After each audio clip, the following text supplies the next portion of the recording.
I think in 10 years from now, the thing that's going to be written about Seattle, the thing that's going to be written about Seattle is not what tear gas bomb went off on what street corner. It's not what tear gas bomb went off on what street corner.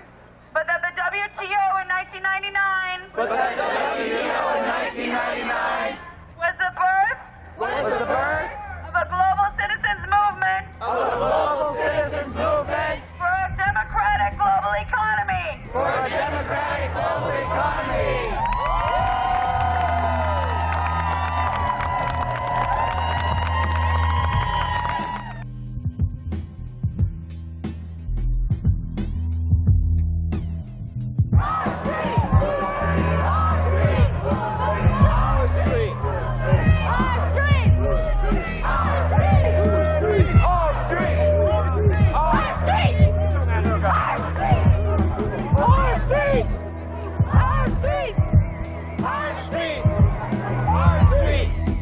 In this new global economy, we lose our desire, our power, and our vision. In any part of the world, there are men and women who choose the path of least resistance, who accept lives of fear and isolation. But we will respond to death with life. We will respond to the nightmare with a dream. We will fight and imagine, create, and we will resist. In my view, corporate rule is dictatorship, and the denial of shaping your economy is an end of democracy.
That's right. Ain't no power like the power of the people. This group, barring you do not get, nothing gets thrown at us. We are not in danger. We have no intentions of making any move on you. We're all committed to nonviolence here, so we just want to make sure So we am I. demonstrate that to you. So we'll... I haven't hurt anybody in 30 years. I don't plan to start now. Cops! Our cops! Who's cops? Our cops! Who's cops? Our cops! Who's cops? Our cops! Who's cops? Our cops! No power like the power of the people, because the power of the people don't stop. Say what?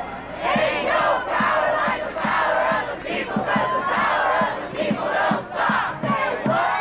Ain't no power like the power of the people, because the power of the people don't stop. Say what? Ain't no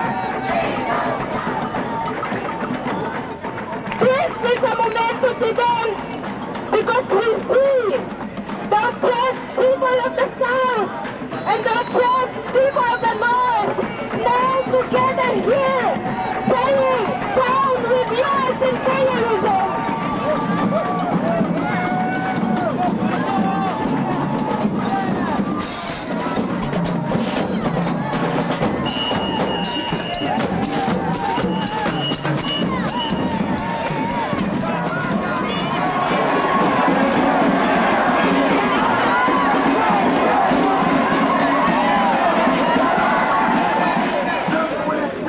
That we had entered the darkest night and that corporations were threatening to further erode our sovereignty and make it impossible for our children to experience true freedom, we rise up and we say no.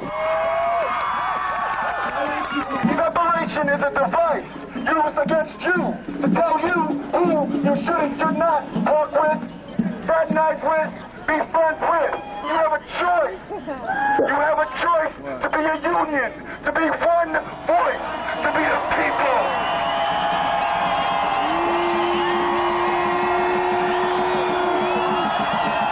We are the anti-WTO. Yes. People before profit. People before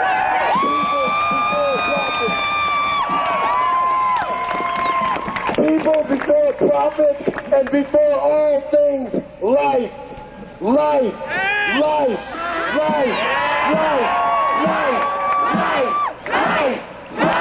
Life. Life. Life. Life. Life. Life. Life. Life.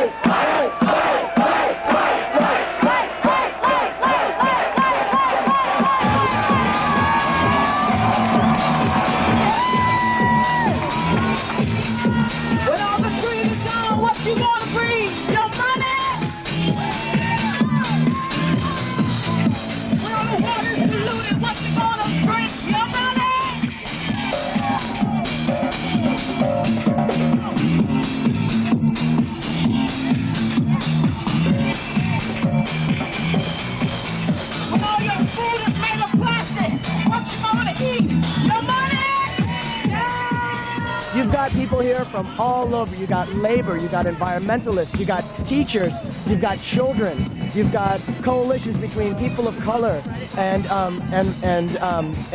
you know, mainstream white Americans. You've got middle class, you got working poor, you got poor. You got everybody out here because this hurts people.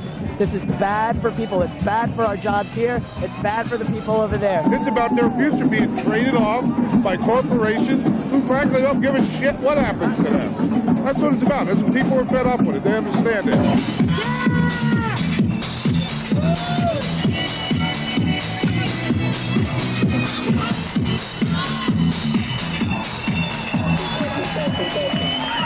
Ladies and gentlemen, a little bit of information. We are successfully blocking out delegates.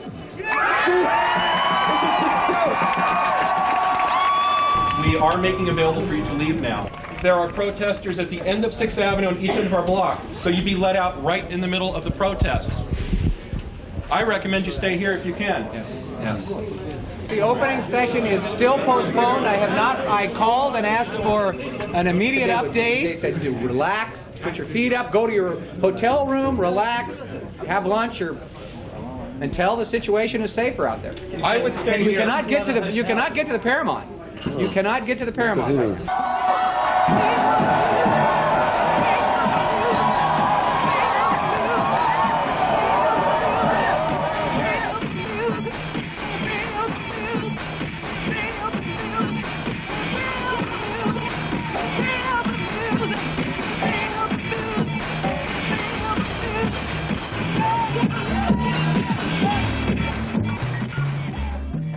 I think the beautiful thing about it was there was no mastermind.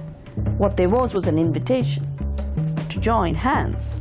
And the joining of hands happened because everyone knew you have to hold your hands and hold each other's hands, otherwise we're not going to make a difference. Each of us is too tiny. Each of us is only addressing a tiny piece of this giant problem. Until we join hands, we're not even going to begin to address it. But if we join hands, we can totally surround it. And that physically, literally, as well as symbolically is what happened in Seattle. We changed the landscape physically, but also mentally. Life is very restricted and boxed in. It's hard to break out and be free. So that was one of the magnificent things about being in Seattle. That day, people didn't feel helpless. That was a moment to not be helpless.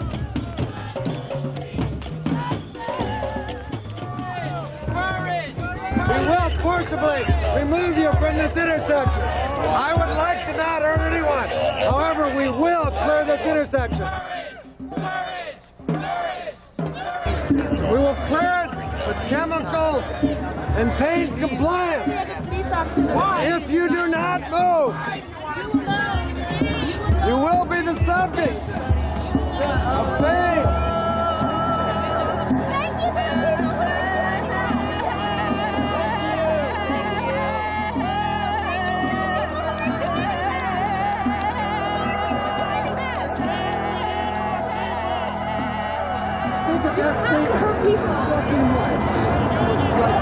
Think about if you agree with what you're being told to do.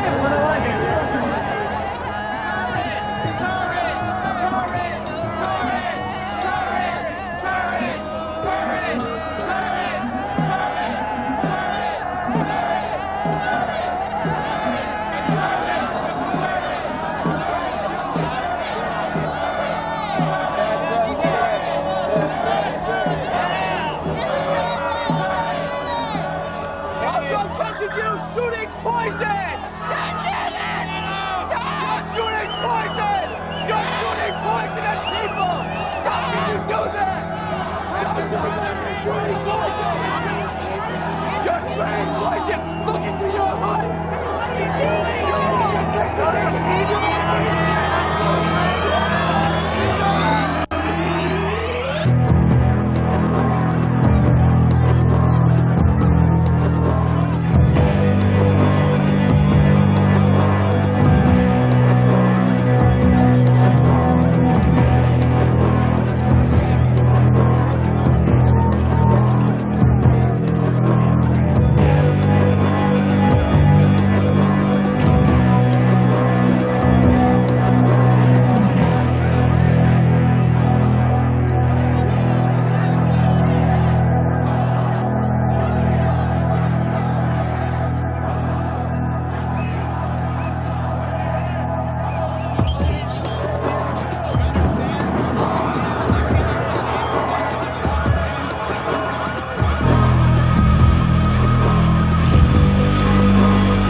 demonstration is not a demonstration of United States. It is a demonstration of all working class people all over the world, rich country, poor country, white country, black country, all countries. You know, it's difficult because a lot of working class in this country don't make the link that they are linked directly with people in Brazil, that they are linked directly with people in Mexico City. And what happens to those folks happens to them. Not immediately, but damn, it'll happen to them. They have said to us in countries like mine, Barbados, if you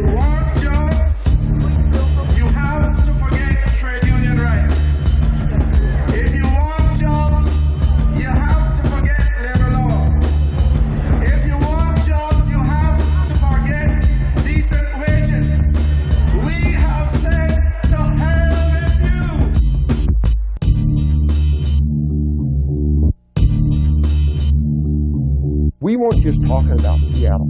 We weren't just talking about Washington State. We weren't just talking about America. The people united will never be defeated. It was a world coming together in Seattle and saying, this is what we want. This is what we deserve. This is what we are going to damn demand. We believe that all people everywhere should share in the fruits of their labor. And this is why we congratulate you. We join you and we want to fight with you to say no to the behavior of the WTO. While American business prospers, American workers don't. While American agribusiness prospers, American farmers don't. It's a stealth government. It's creating a global constitution, protecting property and the interests of big investors over everything else, and especially over the needs of people and their rights.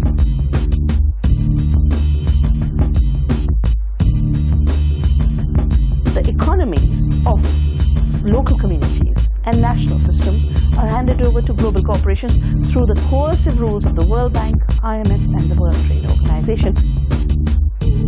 All the victories that we had won with the struggle of the civil rights movement, with the working class struggles, have finally been hacked away.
If you're interested in joining the 50,000-person labor march, it has left the Seattle Center and is now coming southbound on 4th Avenue.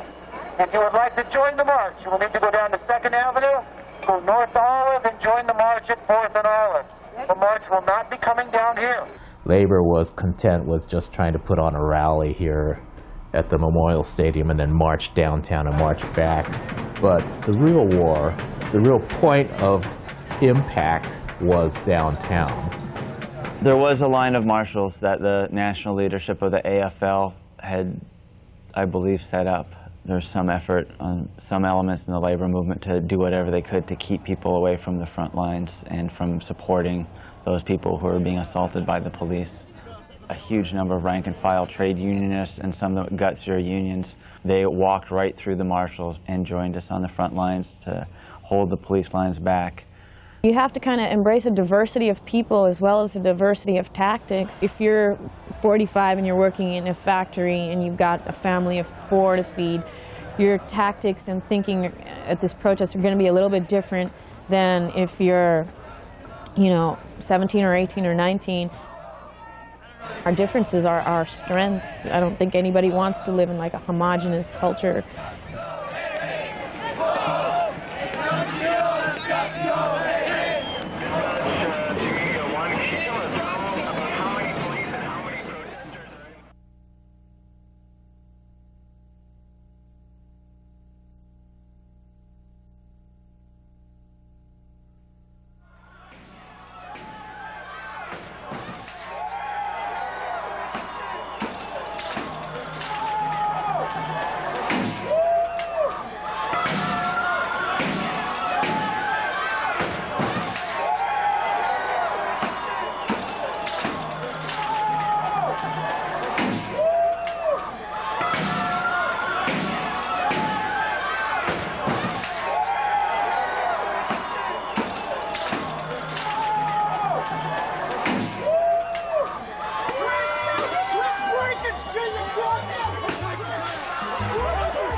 think it would probably be of benefit, because we have such a diversity of tactics, to have a little bit more dialogue between, say, the people prepared to do civil disobedience, which means they're locked down in a certain position or what have you. They're very vulnerable to force by the authorities.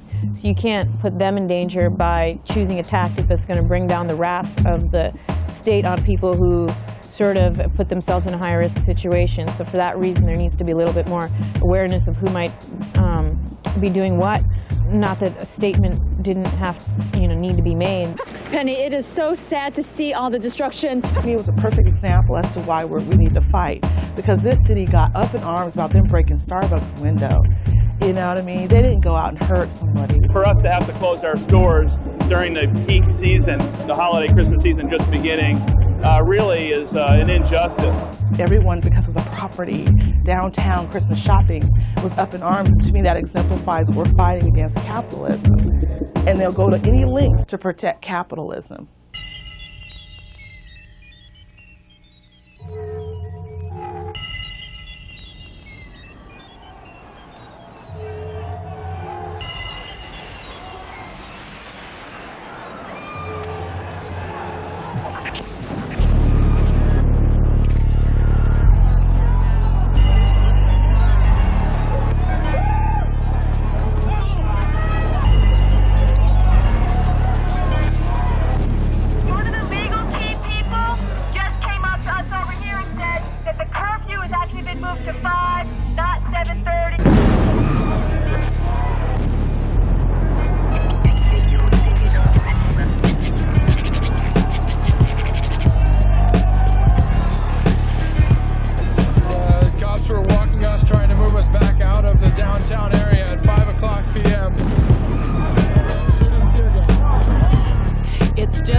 Display of unruliness and a very difficult day for police. And I think our officers are exercising remarkable restraint.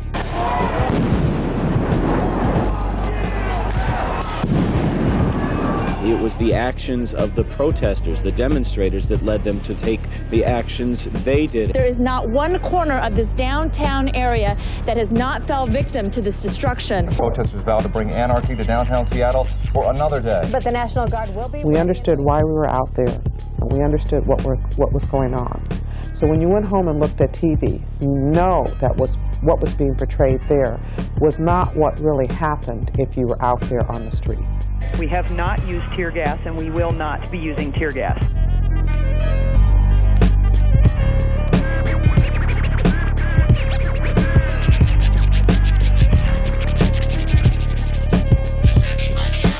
Labor leaders make the decision to steer their march out of downtown, trying to keep their parade nonviolent. They characterized the Labor March as the peaceful march, and then everybody else got lumped in with the violence or the other stuff they were so up in arms about. Extremely tense situation in downtown Seattle. Violent protesters. Threatening demonstrations. And the way they characterize youth really hurts. When they saw black youth in the streets during WTO, they called them gang members.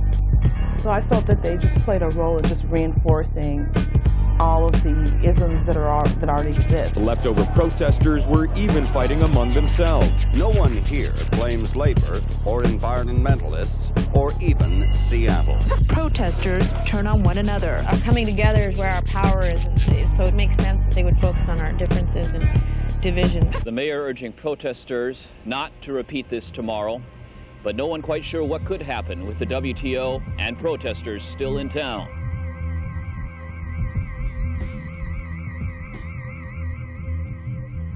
While corporations build empires across borders, we are fenced in. We are taught to fear each other, and isolation leaves us powerless.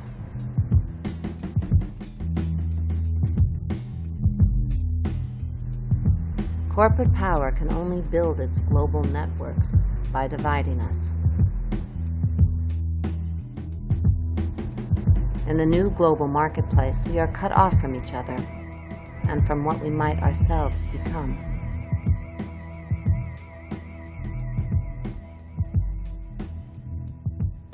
We shut down the World Trade Organization yesterday. We're going to keep it shut down to the best of our be intimidated by rubber bullets, by wooden bullets, by tear gas, by martial law.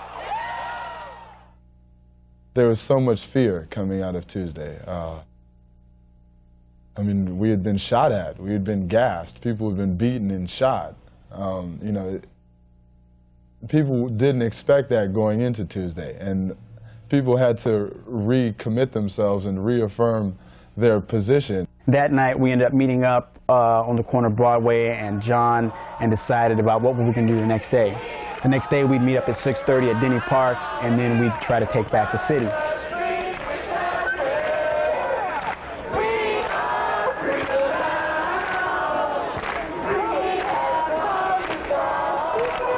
We started to weave our way through the roadblocks that they had set up, and I looked around, I could see people were afraid, and at that point I said, you know, that's really not fear in your gut or in your throat, that's really your first taste of freedom. People were coming out of nowhere. I mean, it was like a scene from that Michael Jackson video Thriller. People were like coming out of manholes, people were coming out of cars. So we went from like 50 people to like 100 people to like 150 people to like 300 people, and then just, the numbers just kept growing. I don't know where all these people came from. And I think the cops were totally surprised by that.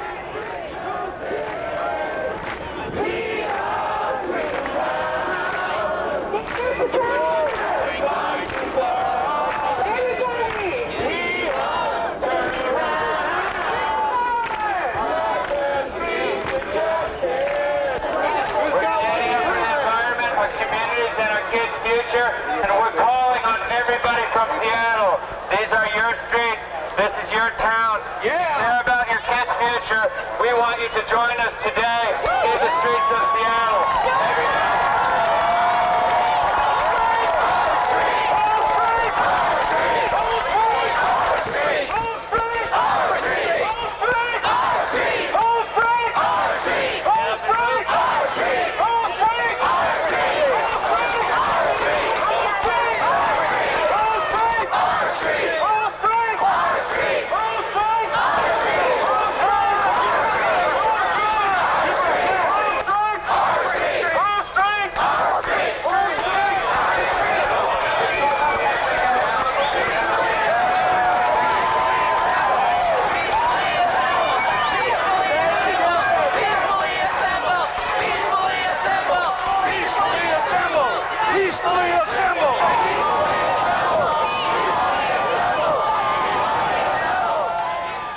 People would come off of Tuesday night, and it was pretty rebellious, and people were unclear about why the suddenly, you know, a very negative and aggressive response by the police and that sort of thing. And so, like, you know, Wednesday was the defining day from Tuesday night about how people were going to respond. We are ready. We are ready. Let's give the steelworkers a good name this time around.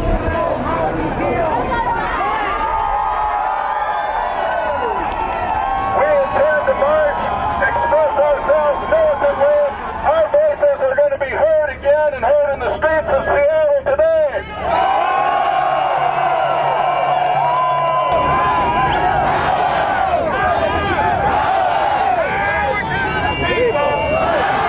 As far as the AFL-CIO protesting has gone very well. The police cooperated with us. They informed us what was happening and gave us the opportunity to get our people out. And we got our people out and our signs. And so the media was pretty fair at explaining that it was clearly not an AFL-CIO protest. The people's power, the people's power, getting stronger by the hour, getting stronger by the hour. There's a fear by a lot of union officials about just the word direct action. It makes it sound too militant. Unfortunately, big labor these days has a big fat history of really writing itself right out of people's movements. We had some unions that absolutely wanted to be in the street and wanted to be as aggressive as anybody.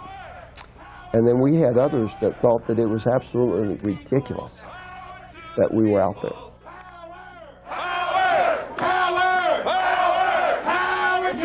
There was an intentional focus to split the coalition. It wasn't just Labor doing it on itself. The police pressure, the news, everything wanted to do that. Power to the people. Power to the people. All right, you're beautiful.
Stopping buses and going on and searching, identifying people they thought were demonstrators and pulling them off.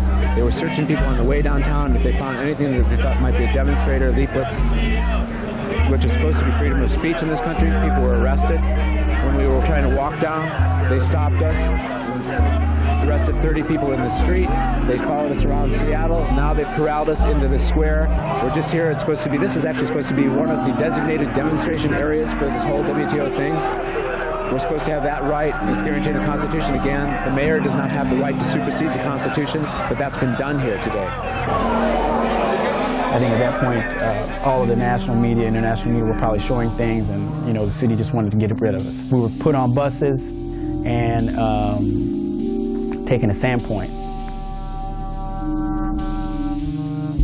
We can't win this fight alone. If we're going to be successful in taking on the power brokers, the multinational corporations, right? And all that money, the only way that you can take on global capitalism is with a global movement of people.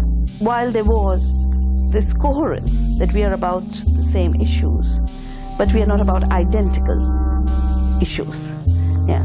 The rubric is the same, the umbrella is the same, but within each of our movements we can shape and articulate our freedom while just being fully aware of other people. And that we all have things in common. It doesn't mean that we're always going to agree on everything. But we cannot allow those little things that we don't agree on to get in the way of the ultimate goal. And the goal is to take back democracy on this planet. So I'd like to introduce to you David Taylor from Direct Action Network, the people who helped with us shut down the WTO in the streets of Seattle.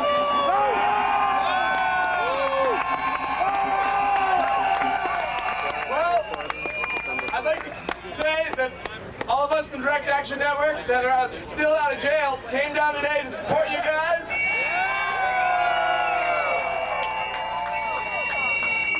And show them what coalitions are. When labor and student and environmentalists and human rights activists stand together, we can and did shut down the WTO.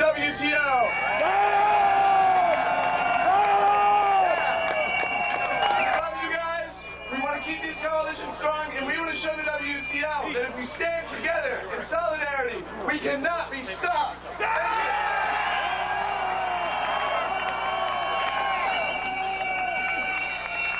I know if you got a credit card, you're welcome as hell downtown, but if you want to bring your First Amendment rights with you, you're on your way to the pokey. So I want to sing a song about a time-honored American tradition, and that's civil disobedience. Yeah.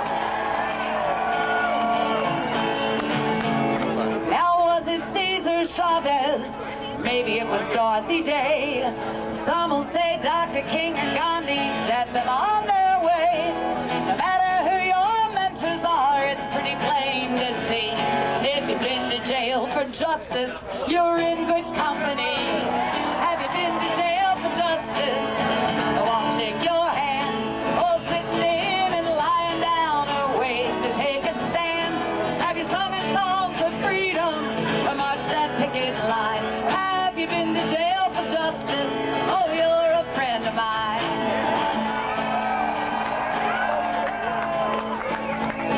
You law-abiding citizens, listen to my song. Laws were made by people, and people can be wrong. Once unions were against the law, but slavery was fine. Women were denied the vote, and children worked the mine. Yeah, the more you study history, the less you can deny it. A rotten law stays on the books till folks with guts defy it. I want to shake your hand. Sitting in and lying down are ways to take a stand. Have you sung a song for freedom or marched that picket line? Have you been to jail for justice? Have you been to jail for justice? Will you go to jail for justice? Then you're a friend of mine.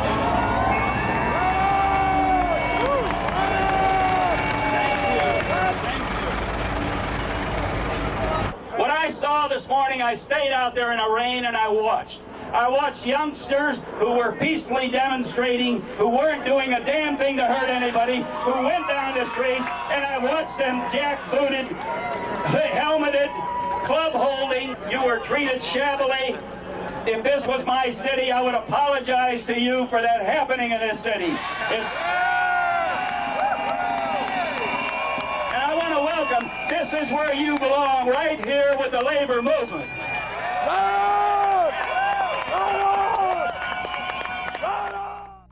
Then the rally ended, and then there was no march. Come on down! Come on downtown! Come on downtown! Shut it down!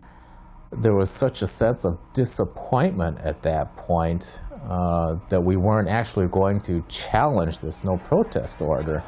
So some of us got together and organized a follow-up march. We went from the pier, climbed the Pike Street Hill, climbed there up towards downtown.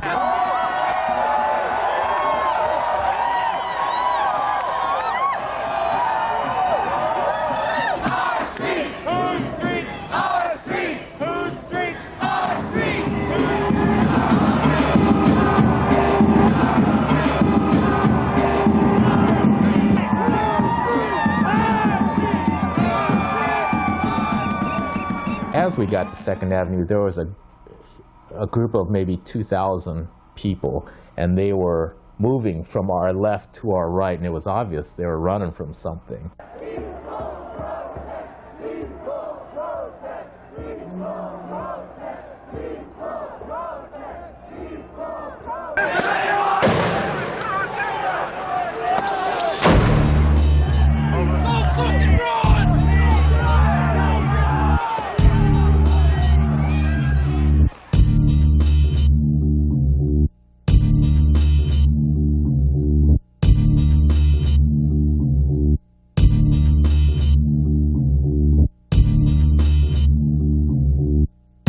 Malcolm once said that riot is the voice of the people. You know, and this wasn't a riot by any means of the word, but it was a manifestation of the people's voice. And the response by the police department was one of the most significant turning points. It told everybody that all of you are slaves, and you better get back in your place.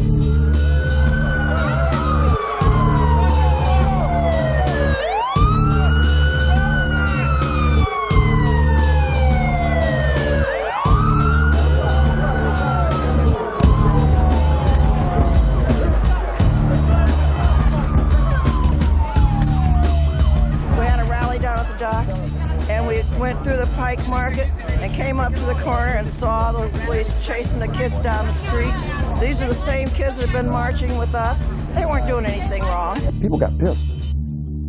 And I had trade unionists who, just a matter of days before, were saying we shouldn't be out there, calling me up saying, when are we going to protest next? I want to be there because what's going on is wrong. And one thing that you got to say about the labor movement, you know, when our sisters and brothers think something's wrong, they will get engaged. Sometimes it takes a while to get there, right? And you know, and we all have to connect the dots. But you know, when they saw people that they had marched with on Tuesday, that they had developed relationships with on Tuesday, being beaten and being gassed, right?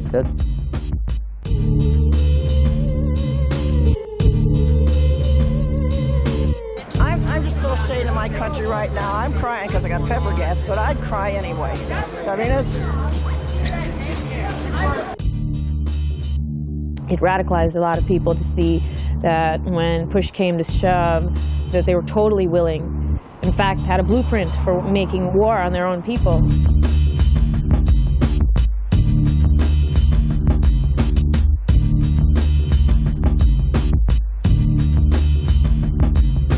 Nobody gave us any warning. They trapped us in the box and they doused us with tear gas. I have a 7-year-old child. I'm out here to voice my opinions on how we should protect our environment for the future.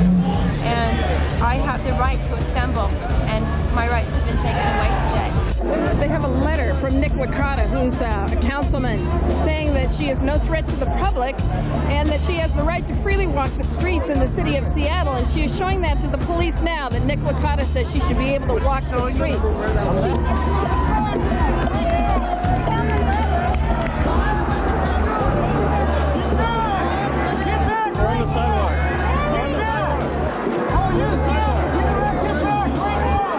What they're telling us is that it's okay for you to protest if you're small in numbers and weak, but once you grow into a mass movement, it's not okay to protest. Your normal rights don't apply this week in Seattle, apparently. Why is that? Because we're winning. Seattle Mayor Paul Schell was in our King 5 We are joined by Ray Waldman, the director of the Seattle Host Committee for the WTO.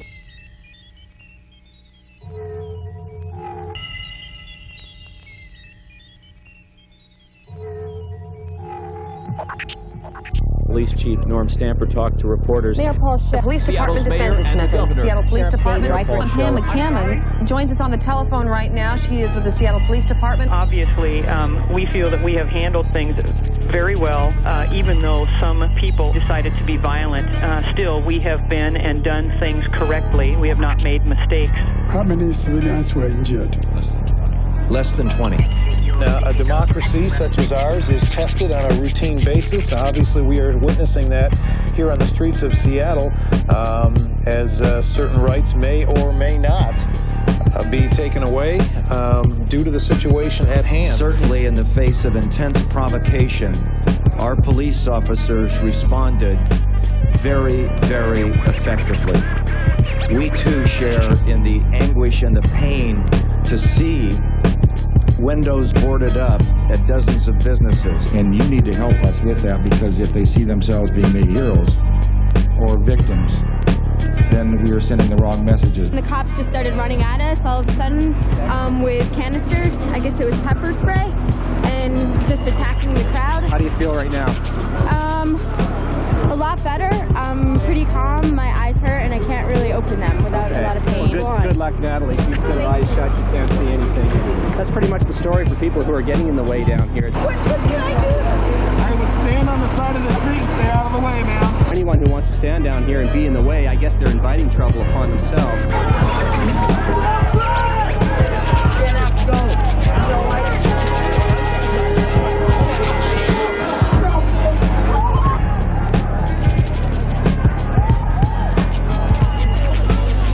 Police decided on Wednesday night to do what I personally call just hunting people.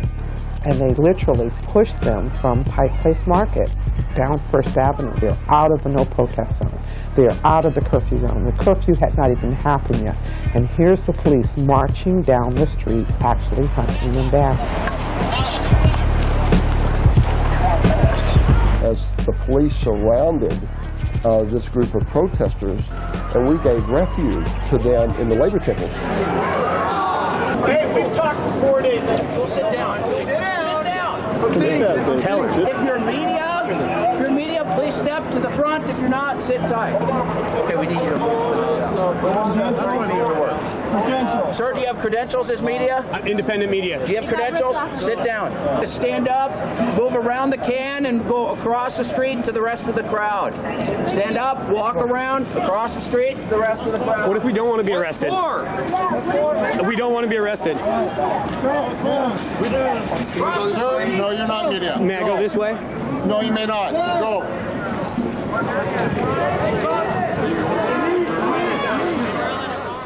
They just arrested people. And we had people that did nothing but come out of the Labor Temple building and follow the instructions that were given by the police that ended up in jail. So, and at that point we said enough is enough.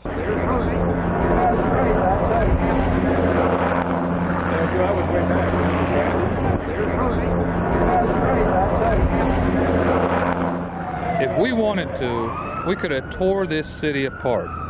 There was 50,000 people in the streets yesterday, and a handful of people broke a handful of windows. And now they're taking the peaceful protesters that are out here and treating them really wrong. It's wrong. They should realize that if we wanted to raise hell out here, it could have happened. From a Cold War militarization that threatened humanity with one blow, we have moved to the militarization of every aspect of life. A militarization that threatens humanity with many blows, in many places, and in many ways. National armies created to defend against foreign enemies, turning their rifles inward.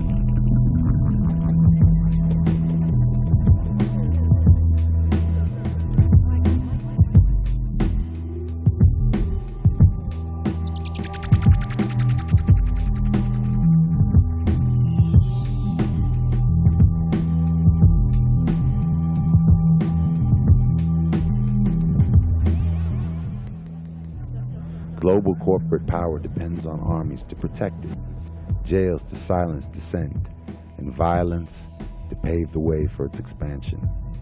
National repression is the necessary premise for corporate globalization. Every country, every city, every house, every person, everything is a battleground.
Without being charged, and we are being detained here without being charged, and we'd like to speak with our lawyer. We are citizens with voices, and we'd like our voices to be heard. Our constitutional rights have been suspended today. We had decided on the buses and prior to that in our own affinity groups that, you know, if we were to get arrested, we would not give our name. We would not cooperate in any way. We would not be separated. We would all ask for and make the same demands, which were immediate release, all charges to be dropped. We are not getting off the bus until we have a meeting with our lawyer on the bus. It's okay, they won't take you, stay on the bus.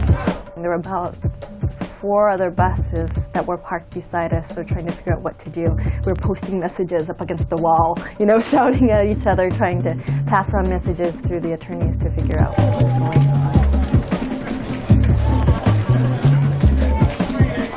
So after 14 hours, they decided it was time for us to go.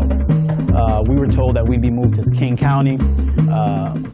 So the bus started to move, and we weren't taken to King County. We were taken out of the view of the media. We were taken around the back of Sandpoint, and then we were unloaded. The cops, the riot gear, got on, pepper sprayed a few people from the front of the bus. You do something like that on the bus, it goes throughout the bus and everybody gets it. So at that point, we were forcibly taken off of the buses and taken into Sandpoint, and some of us were taken to King County. What democracy looks like. This is what democracy looks like.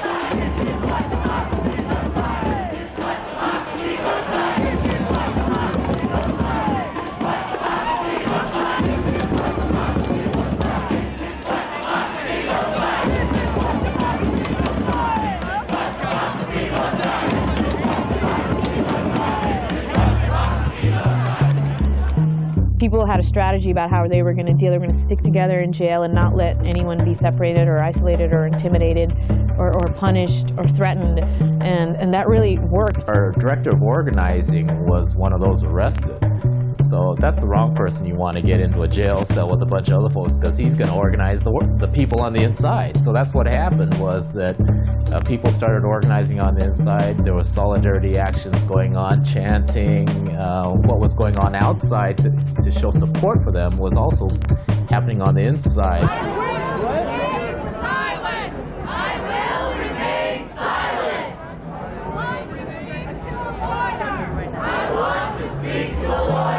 It was incredibly moving to hear that 6,000 people had come and sat down and locked down so we could see our attorneys.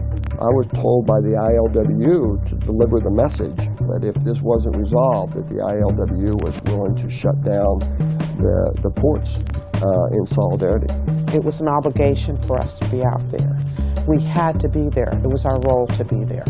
It created a sense of community, because that was where the steelworkers and the other unions were bringing food and blankets and water and taking care of people, and people were just taking care of people in what seemed to be the most natural way for human beings to function, but which we had never really seen before. And then to hear also from the legal team that people in Cuba and Amsterdam and London and Africa and Mexico were rallying for our release was also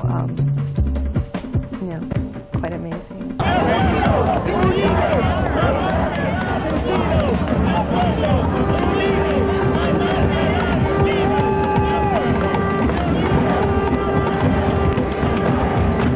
That first night, everyone was out there so late, and then they had that spokesperson council, and they had the people talking on the bullhorn, repeat after me, this is what is going on. But what was amazing was that we did make a plan through this whole consensus model with a couple of hundred people there. I had never seen anything like that before in my life, and I think that for me that was a turning point. Because I started to look at people around me differently. I think the whole jail experience really brought a lot of people together, because at that point it became very personal. It was a good experience to be there in jail, to recognize that, hey, no matter where these people are coming from, right, they decided that they had had enough, and that they're willing to lay whatever they had at that point, which was their body down for the cause. And to be with a group of people, no matter where you were coming from, was a very powerful thing. The other thing I have to do tonight, tell you some bad news. And I want your promise. That you will stay sitting down. Hold your neighbor's hands. Stay that way while I tell you. Stay that way afterwards.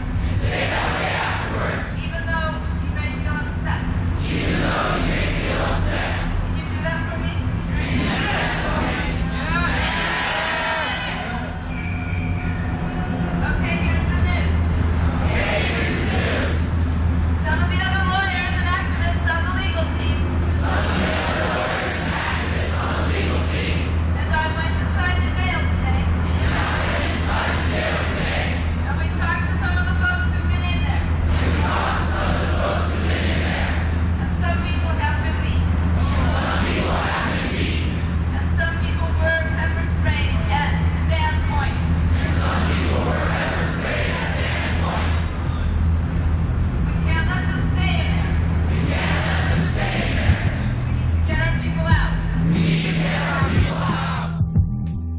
Each of us came to Seattle for different reasons. Some of us out of desperation as much as out of hope. Some of us came with causes we have worked for our whole lives. Some came for reasons we cannot yet articulate.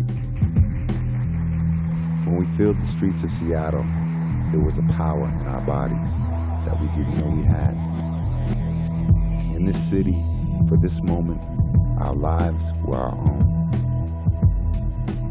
Who can say at what precise location and at what exact hour and date this global movement began? In Seattle, we were only a small part of the movement, but in the gas and bullets, our memory returned. For a moment, our history was made clear to us. We felt the edges of our skin marked by a global and historical struggle. We stopped waiting for our world to be legislated or prescribed to us. This time, we did not ask for permission to be free.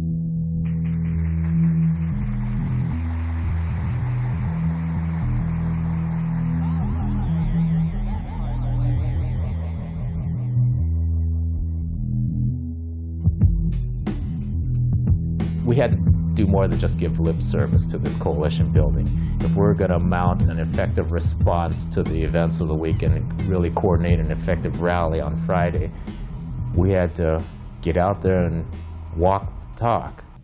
We're going to do this, right? Let's just be perfectly clear. We're going to march back into that no protest zone. The question that the mayor and the chief of police had to ask is, do they want to confront us?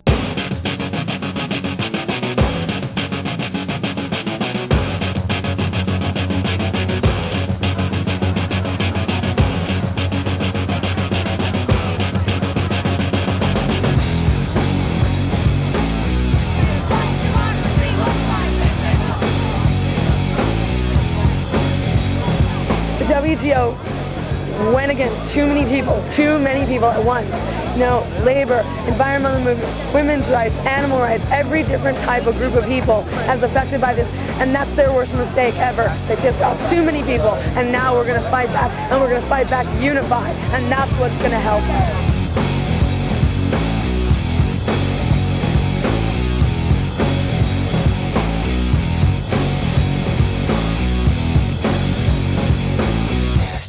Somewhere. It has to start sometime. What better place than here? What better time than now? We took the streets back. We took the streets. They tried to tear gas them and they couldn't silence them. They shot us with rubber bullets, but they still couldn't silence us. They set up curfews and zones, and we broke right through them. So we want to thank all of you for being here today, because we could not have had this victory without the solidarity that all of you have shown. Give yourselves a hand.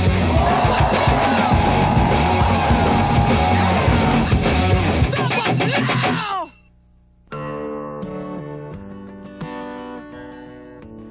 I think Seattle taught people that all these interests, not only can they live with each other, but they're necessary for each other.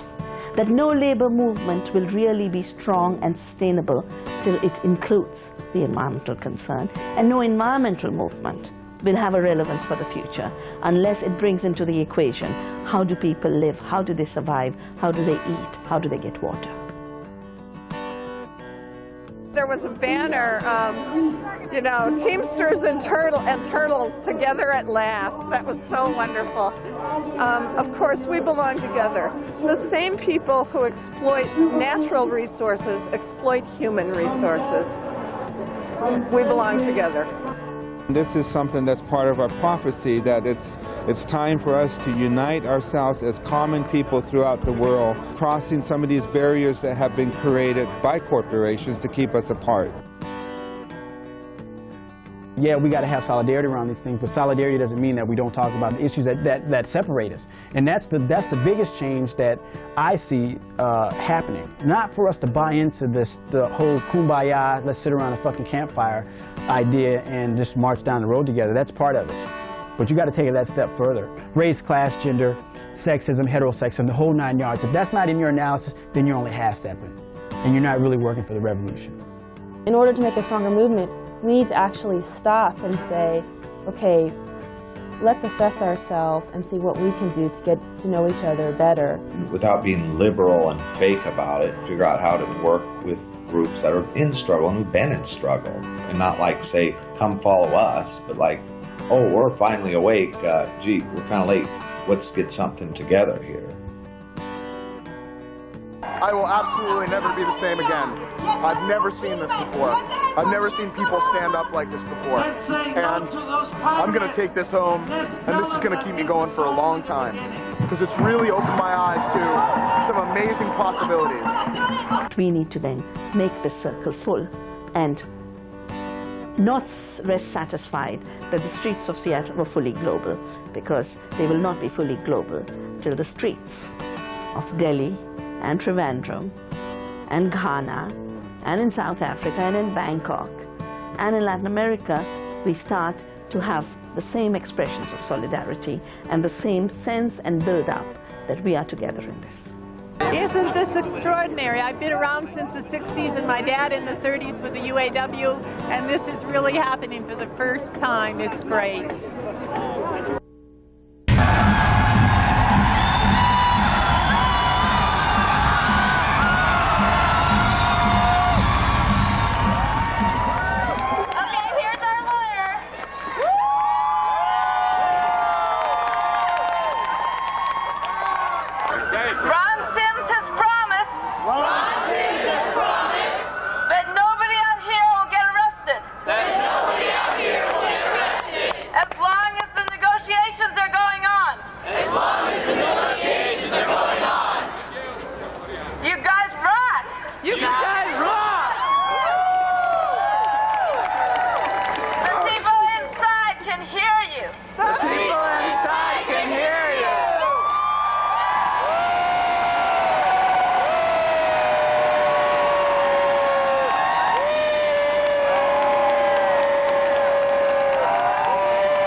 I never thought the time would come that a new generation of activists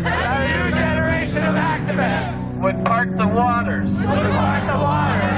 The waters in which your idealism is supposed to be drowned. And come to the surface. Smiling. Fighting. Laughing. Dancing. Marching. Committing civil disobedience.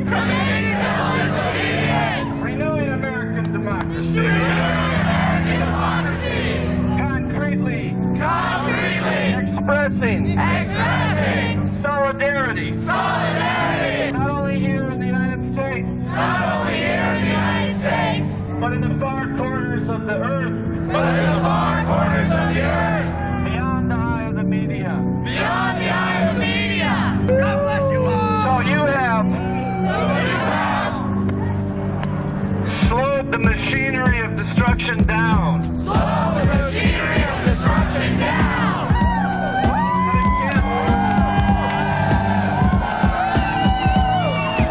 But it can't be about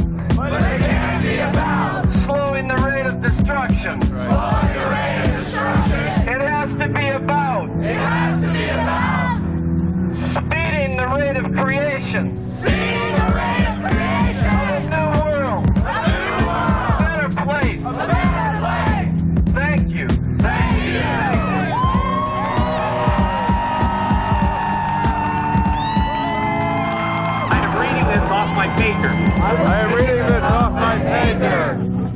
direct information. This is direct information. A complete collapse. A complete collapse.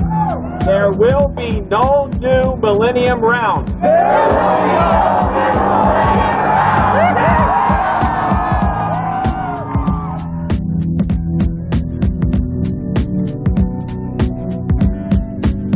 I was asked to make an announcement from the Indy Media Center. The Filipino representative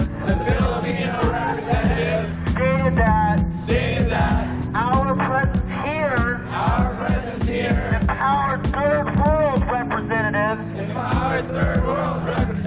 help the WTO come down.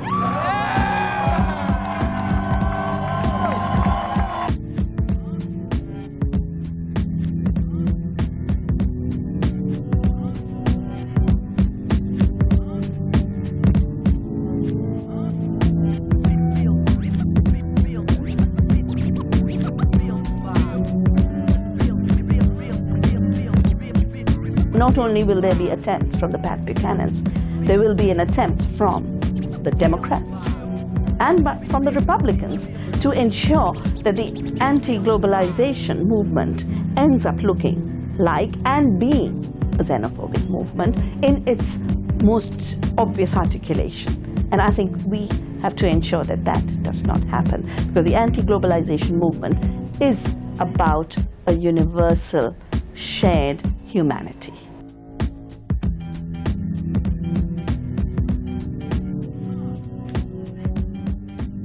We scared the shit out of them in Seattle. It's absolutely not. You know, they were set back now they've had time to reflect, and they're going to try to spin it different ways. But let me tell you, Secretary General Michael Moore is talking different about global trade today than he was just 2 weeks before. It's time that we come together. It's time to stop feeling as though we are isolated entities living lives of unsatisfactory consumption. It's that we can do it.